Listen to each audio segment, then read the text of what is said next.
Yan, good morning. Meron tayo ngayong Mirage. So magpapalinis yung client natin ng fuel filter assembly. So ito yung papalitan natin. So hindi niya muna daw papalitan yung main filter kasi wala pa siyang budget. Kasi kasabay nung pagpagawa niya nito is pina-PMS niya sa atin yung premium PMS yung sasakyan. So kaya kulang siya ng budget nito. Kaya ito muna yung ginawa natin. Ito plinashing na natin yung filter. Ito yung pinakaunang flashing. Ganito kadami yung dumi. Tingnan niyo kung gaano kadumi. Ito yung unang flashing, yan. Yung nasa loob yan ng filter.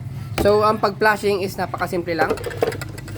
Is pabaliktad yung lagay ng gasolina. Kung bugap pa dyan, dapat papasok dito yung gasolina at saka bubuga ng hangin.